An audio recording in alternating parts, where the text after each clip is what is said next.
Primera de Juan, capítulo número 3. La semana pasada llegamos hasta el versículo número 10. Y ahí nos quedamos la semana pasada, no, hace 2 semanas, por supuesto. La semana pasada tuvimos al hermano Alejandro. No, entonces ¿quién tuvimos la semana pasada? A ti. Pues ya está. Muy bien, fue hace 2 semanas. Yo ya no sabía cuándo voy a predicar de este tema, así que muy bien.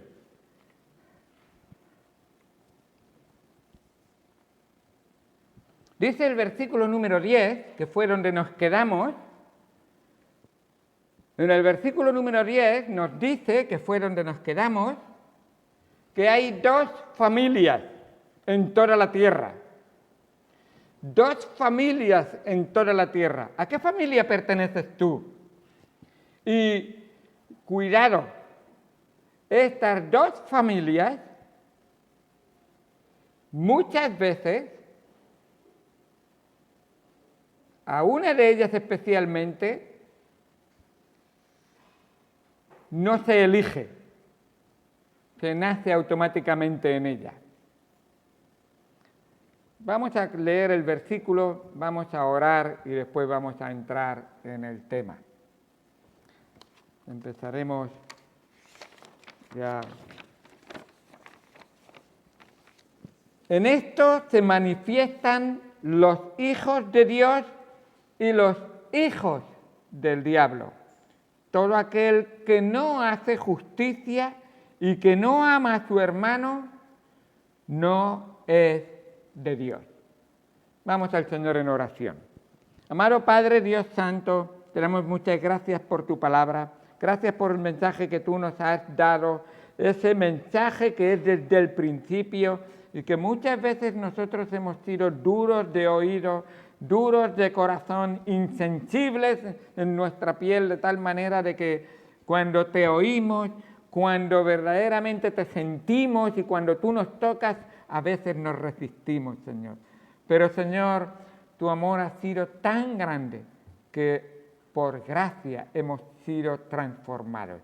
Hemos sido hechos nuevas criaturas.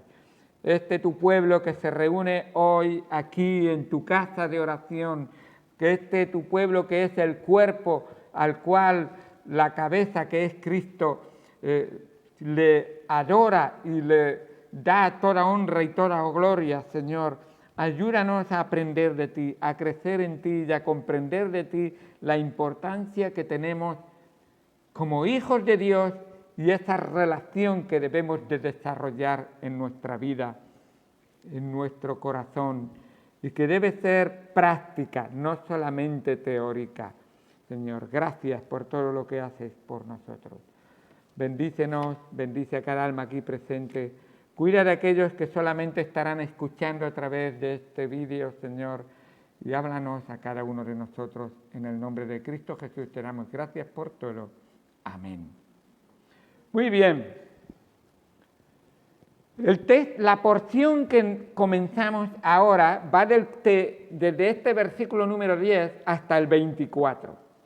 Y aquí no solo habla acerca de los falsos maestros que hemos estado viendo hasta ahora y haciendo un repaso muy rápido, esa enseñanza de los gnósticos, esos supuestos creyentes que en realidad hemos visto como ellos han roto la comunión. De hecho, así empieza en el capítulo número 1 diciendo que esta creencia superior espiritual lo que hace realmente es romper la comunión en la iglesia, causa división entre los hermanos, que pone escalas, quién es más o menos espiritual uno que el otro, y además crea discusiones y, por si fuera poco, enseñaban falsas doctrinas. Enseñaban que Jesús no es el Mesías, una herejía. Enseñaban que Jesús no era el Hijo de Dios. Algo terrible. Si Jesús no es el Hijo de Dios, entonces no es Salvador, entonces no hay salvación, porque solo Jehová salva. Y Él tenía que ser el Hijo de Dios para ser el Salvador. Y además enseñaba que Jesús no se había hecho carne y era absolutamente necesario que se hiciera carne porque solamente uno semejante a nosotros sería aquella propiciación adecuada para un Dios justo que demandaba un sacrificio por causa del pecado. Así que estas enseñanzas estaban causando muchos problemas en la iglesia y el apóstol Juan dice, aquí hay que poner las cosas claras. Y las cosas claras, él no las quiere poner haciendo algo nuevo. Quizás quiere explicar lo mismo, pero desde otra perspectiva para que el cristiano pueda ver realmente qué tiene y quién es él y qué ha recibido de él, que no se puede perder y que nadie te engañe que lo tienes de verdad. Así que aquí les enfatiza a la audiencia que tiene, como vosotros aquí en esta tarde, que se aferren al mensaje que ellos habían escuchado desde el principio. ¿No has creído en el Señor Jesucristo? ¿No has oído el mensaje? ¿No lo has recibido en tu vida? Entonces, ¿cómo es que empezaste bien y ahora estás siendo confundido y te estás desviando? Así hace el apóstol Pablo con aquellos Gálatas. Estoy sorprendido, le dice a los Gálatas, que tan pronto os hayáis desviado del verdadero evangelio.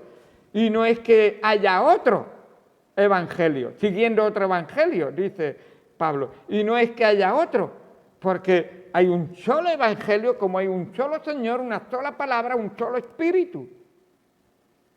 Y les dice bien claramente, si yo, Pablo, o si un ángel mismo os enseñara otro evangelio, otra clase de vida cristiana, lo deja bien claro, sea anatema.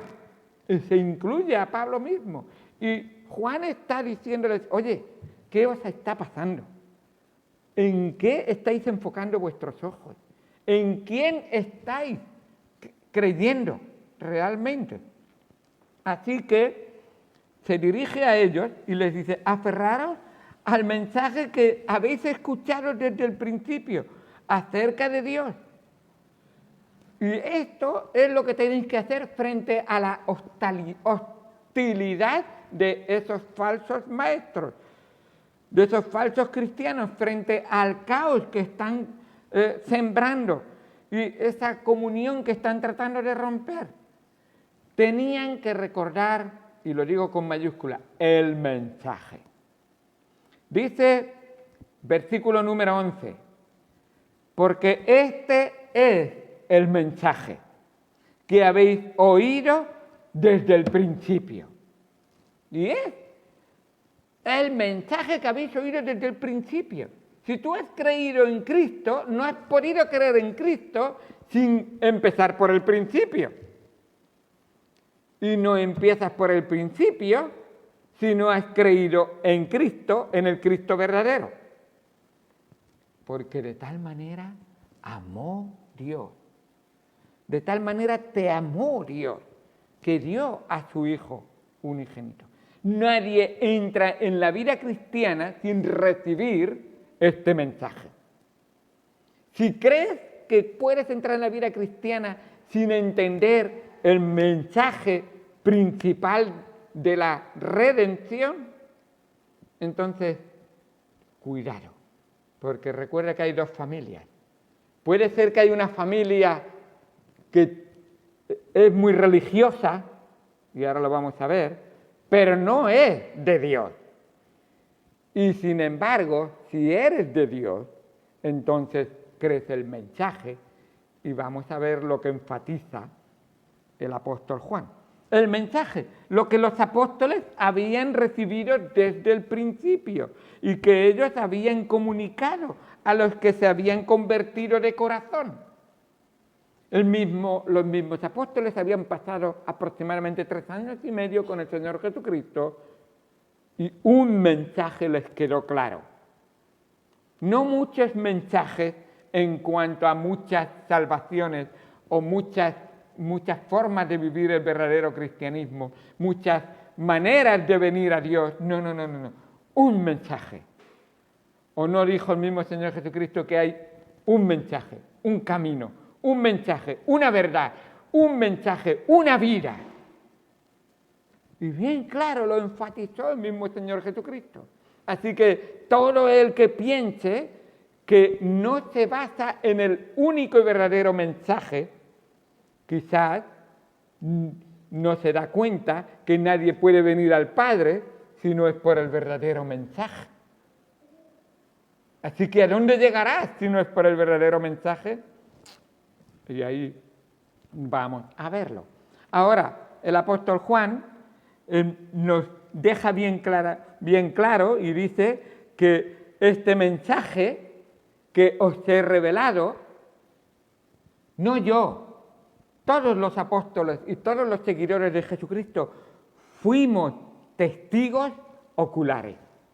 Fuimos testigos que palpamos y sentimos con nuestro corazón y en nuestra vida. Y además experimentamos y conocimos este mensaje. Este mensaje que es el mensaje de Él. Así que es imposible disociar, o sea, separar a Jesús del mensaje. Jesús y el mensaje son una sola cosa. Y es indivisible. Si tratas de separar a Jesucristo de su mensaje, y lo hay en este mundo, personas que dicen, Jesucristo fue un buen hombre que enseñó una buena filosofía de vida. Bueno, la filosofía de vida sí que era buena, pero si separas a Cristo del mensaje, entonces no estás en el mensaje que se predicó desde que habéis recibido desde el principio, si es que sois de Él. ¿Y cuál es el mensaje? Que el Dios que se ha revelado por medio de Jesús, y recordad que toda la epístola de Juan, esta primera epístola de Juan, es un sermón. Dad gracias que no tengo 5 capítulos, pero un solo sermón, donde estuvieron escuchándolo y oyéndolo. El mensaje es este, que por medio de Jesús, que Dios se ha revelado por medio de Jesús. Y aquí, ¿qué es lo que nos ha revelado?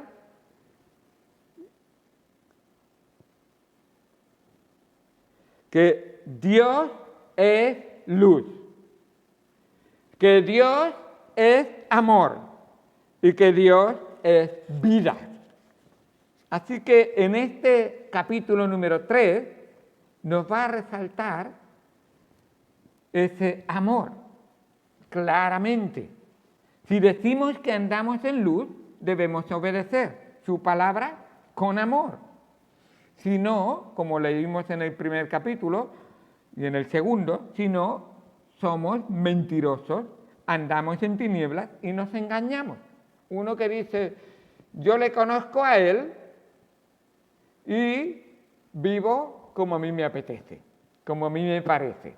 No le obedezco, ni ando en su palabra, ni le soy fiel, ni estoy cuando hay una reunión de Él para nada. Así que yo le conozco a Él. El Señor le dice, bueno, entonces examínate. Si le conoces, entonces tienes una relación profunda de amor y obediencia que nos muestra los capítulos 1 y 2. Dios vive en nosotros y nosotros estamos en Dios.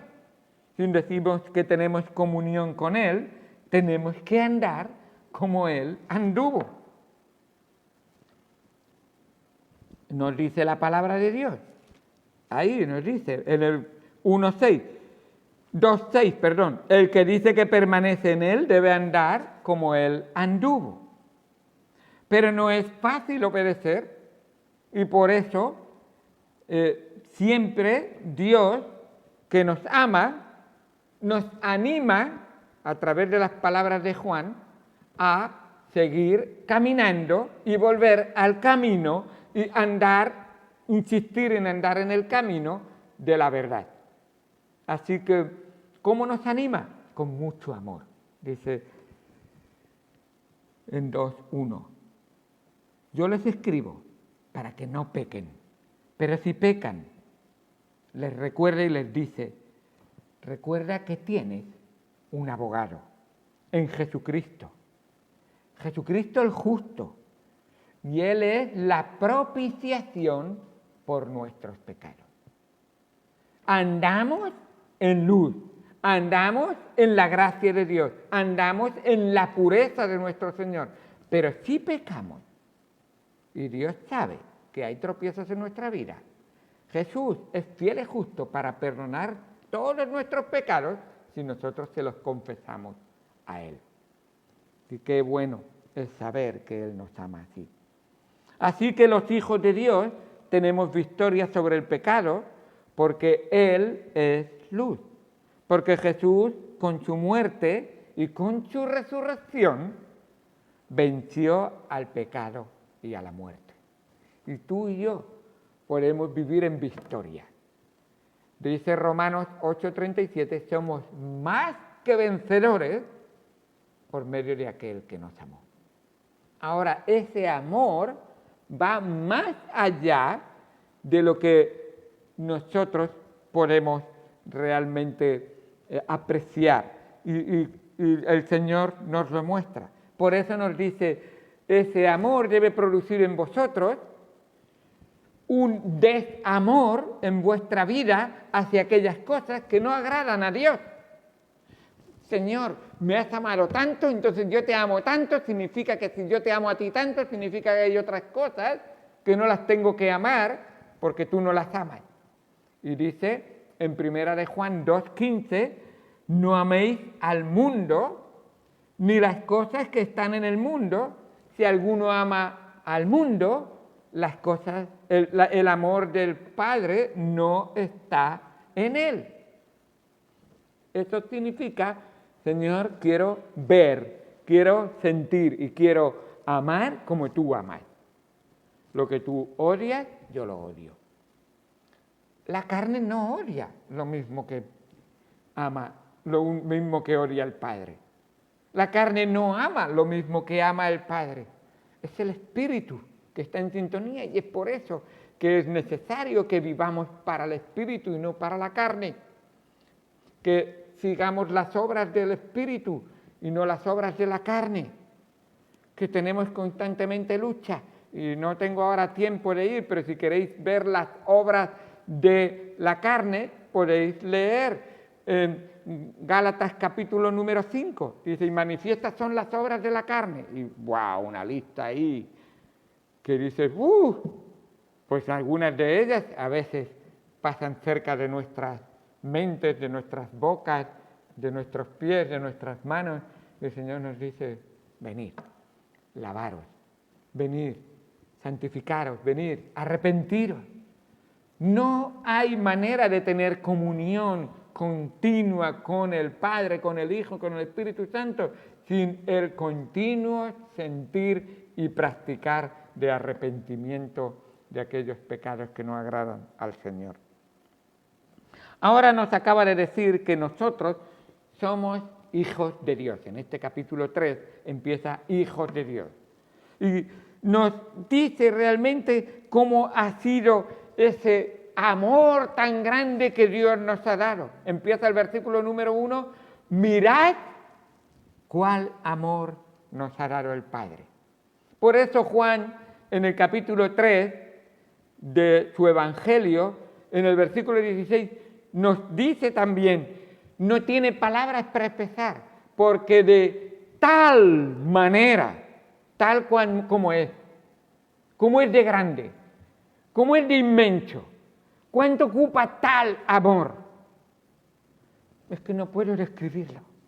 Es que el universo se queda pequeño para describir la magnitud, el poder, la profundidad, lo fuerte que es, lo inseparable que es el amor de Dios cuando se derrama en la vida de una persona. Entonces, de tal manera, y dice, ¿cuál amor? Otra vez utiliza una palabra para decir algo que, ¿cómo voy a poder describir algo que es no solamente inmensamente grande, sino también temporalmente inmenso? Desde la eternidad pasada hasta la eternidad futura. No hay nada que lo pueda realmente rebasar. Así que mirad qué clase de amor nos ha dado Dios. Dios nos llama sus hijos. O sea, cuando ves lo grande que es el amor de Dios, lo inmenso, el tiempo, dice, pues Dios te ha llamado hijo por amor, porque te ha amado. Entonces dice, ser hijo significa algo muy grande, porque ha sido algo muy grande lo que Dios ha hecho para que yo forme parte de su familia. ¿Y esto por qué lo enfatizo? Porque hay dos familias. Y está bien claro. Y ahora nos pone, dice, aquí vemos a dos familias, los hijos de Dios y los hijos del diablo. Aquellos que no aman a Dios, que no aman a las personas, que son rebeldes y que causan división. Y a veces se encuentran en las iglesias también. Cuidado que los religiosos no son una excepción. Tener una religión, practicar una buena filosofía, no son excepción de estas dos familias. Pertenece a una de las dos familias. Ahora Juan no se enfoca en esos falsos cristianos, sino que se enfoca en los cristianos de la iglesia, y ahora les dice, Dios es amor. Debemos amarnos unos a otros. Dice el versículo número 10, dice ahí, todo aquel que no ama no es de Dios. Lo vuelve al finalizar esta frase, lo vuelve a remarcar en el versículo 23. Y este es el mandamiento, que creamos en el nombre del Hijo, de su Hijo Jesucristo, y nos amemos unos a otros como nos ha mandado. ¿Andas en la verdad, en la justicia, en obediencia y amas a Dios y a tu prójimo? Entonces eres hijo de Dios. No andas en la verdad, en la justicia, en la obediencia y no amas a tu hermano, porque no me digas que amas a Dios, si a tu hermano que ves no lo amas. No, yo no amo a los prójimos, pero amo a Dios, yo amo a Dios. Entonces dice, luego lo veremos en el capítulo 4, pues no me digas que a Dios que no ves sí que lo amas y a tu hermano que lo ves y lo ves pasar necesidad, que lo vamos a mencionar hoy, a él no lo amas. Entonces no amas a Dios. Cuidado. Así que ahora Juan les dice que ellos no son como los otros. No deben ser rebeldes, no deben ser hostiles, no deben causar división, no deben desobedecer, no deben engañar, deben de seguir la doctrina bíblica y claramente y nítidamente, porque vosotros sois hijos de Dios y no podéis ser igual que ellos. Y entonces les dice, para que veáis de esa falta de amor, versículo número 12. El mensaje que han oído desde el principio es el final del versículo 11, que nos amemos unos a otros. Ahora dice, ahora os voy a poner un ejemplo negativo, un mensaje, un ejemplo que es desde el principio. Dice, no como Caín, que era del maligno y mató a su hermano. ¿Por qué causa lo mató? ¿Le mató? Porque sus obras eran malas y las de su hermano justas. Se remonta a el principio inmediatamente después de la creación. Dios crea al hombre y a la mujer, Adán y Eva, los pone en el huerto, ellos desobedecen, son echados del huerto y dice la palabra de Dios que Adán conoció a Eva y Dios le dio un hijo. Dice en el capítulo número 4. Conoció Adán a su mujer Eva, la cual concibió y dio a luz a Caín, el mayor, el primogénito. Y dijo, por voluntad de Jehová he adquirido varón. Después dio a luz a su hermano, Abel, y Abel fue pastor de ovejas y Caín fue labrador de la tierra. Y nos cuenta la palabra de Dios que Caín pues quiso ser como su padre. ¿Qué le mandó Dios a Adán que hiciera en el huerto de Edén? ¿Qué tenía que hacer con el huerto? Labrarlo y cuidarlo. Cuidado, que en el huerto de Edén no estaban cruzados de brazos y comían y no pegaban ni golpe. Que algunos piensan que trabajar fue un castigo que les dio Dios. No, el castigo fue que la tierra iba a ser más difícil de cultivar, iba a producir abrojos, iba a producir malas hierbas, y en vez de dar 100%, pues darían unos porcentajes mucho menores, como consecuencia del pecado. Bueno, Caín se hizo labrador y él era agricultor y cuidaba la tierra. Abel decidió que él iba a ser pastor y él cuidaba ovejas. Con el tiempo aprendieron de sus padres que tenían que ofrecer alabanza y sacrificio a Dios. Así que cuando fueron, versículo número 3, aconteció que andando el tiempo que Caín trajo del fruto de la tierra una ofrenda a Jehová. Y Abel trajo también de los primogénitos de sus ovejas, de lo más gordo de ellas, y miró Jehová con agrado a Abel y a su ofrenda. Pero no miró con agrado a Caín y a la ofrenda suya. Y se ensañó Caín se ensañó Caín en gran manera y decayó su semblante. Decía que Caín se enfadó y se deprimió. Eso fue lo que le pasó. Se enfadó y se deprimió. Estoy deprimido, lo que me ha pasado. Bueno, la historia nos cuenta que Dios sabía lo que pasaba en su corazón y le llamó la atención y le dijo, Caín, ¿por qué ha decaído tu semblante? ¿Por qué estás deprimido? Y el Señor le dijo, si tú hicieres bien, ¿no se cosecharías el bien?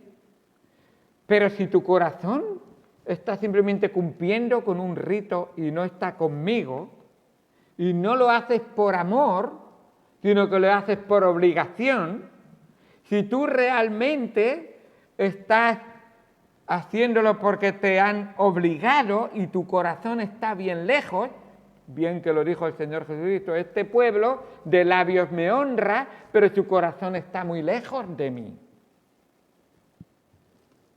Así que este texto en el hebreo nos dice, si bien hicieres no serás enaltecido, y si no hicieres bien, el pecado está a la puerta. Con todo eso, a ti será su deseo y tú te señorearás de él.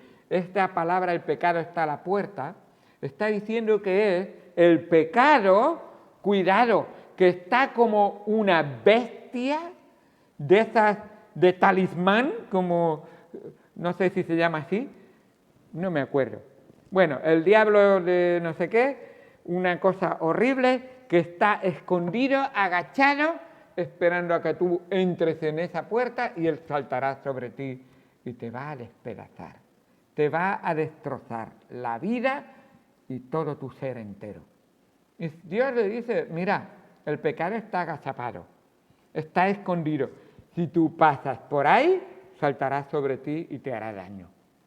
¿Y cuántas veces nos llaman la atención a nosotros y nos dicen, mira, no debes de salir esta noche, no debes de ir a tal sitio, no hagas esto, no te juntes con aquella persona, con aquellas clases de personas, no es la persona, sino las clases de personas, no practiques estas cosas.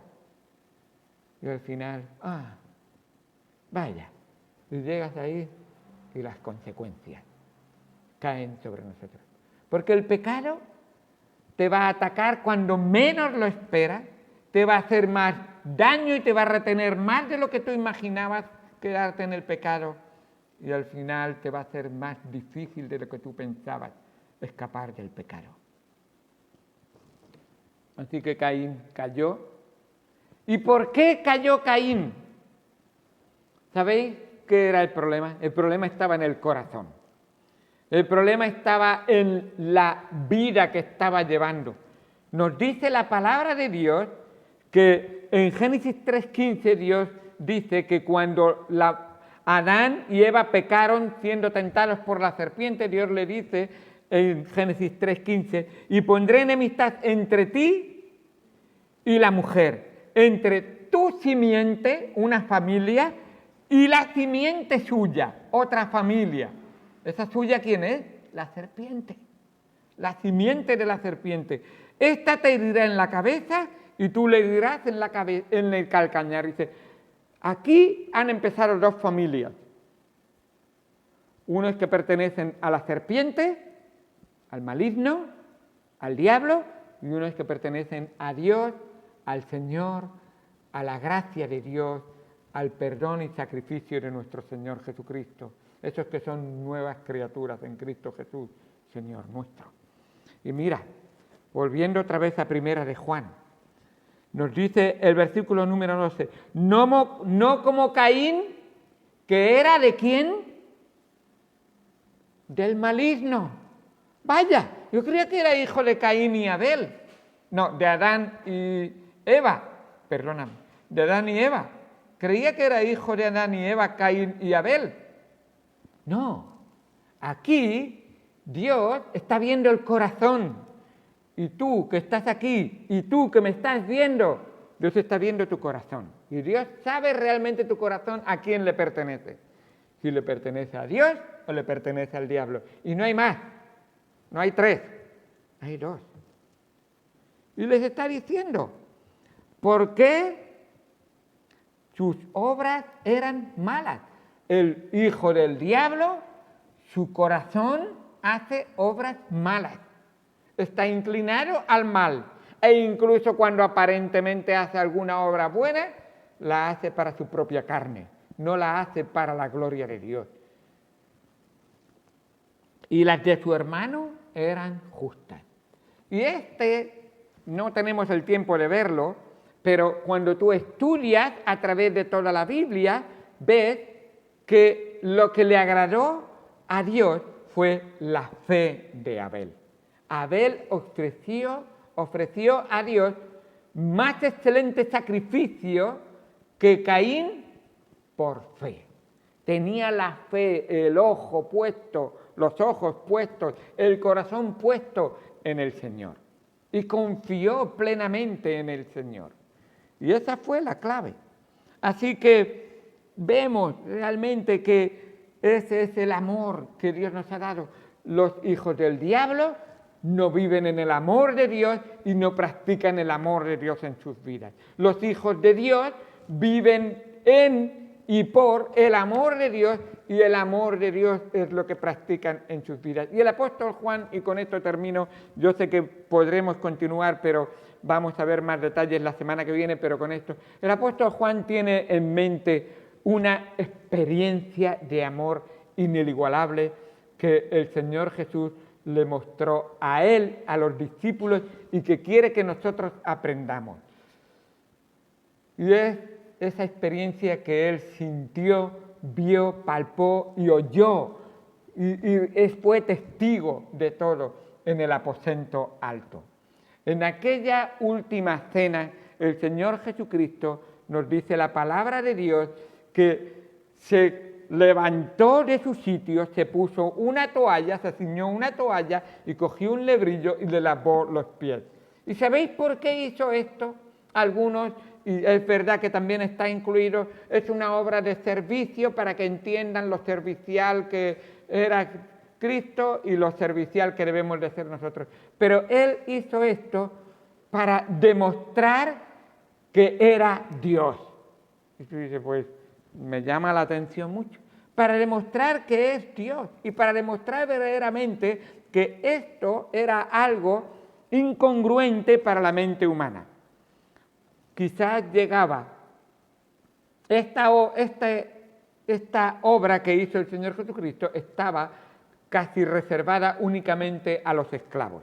Eran los esclavos de cada hogar que estaban encargados, los sirvientes, si no esclavos, sirvientes de la casa, que tenían que lavar los pies. En algunos casos especiales, una esposa lavaba los pies a su marido, porque era para ella una persona especial. No es que lo lavaba cualquiera, pero a su marido, porque representaba algo importante para él. En algunos casos, unos hijos lavaban los pies a su padre y a su madre para entender y mostrarles respeto. Pero era muchas veces incompatible que un rabino, una eminencia dentro del pueblo judío, que él lavara a los discípulos, ni siquiera los discípulos tampoco a veces a su propio maestro. Pero algo que llamaba mucho la atención era que Dios hecho carne, y lo vuelvo a repetir, el Todopoderoso, el Señor de señores, el Rey de reyes, el Creador del universo, se ciñera una toalla, cogiera un lebrillo y llegara al punto de agacharse, doblar su cerviz y lavar los pies a cada uno de aquellas personas que al menos eran indignas y algunas no tenían nada que ofrecerles ni siquiera a cambio por lo que Dios había hecho por ellos.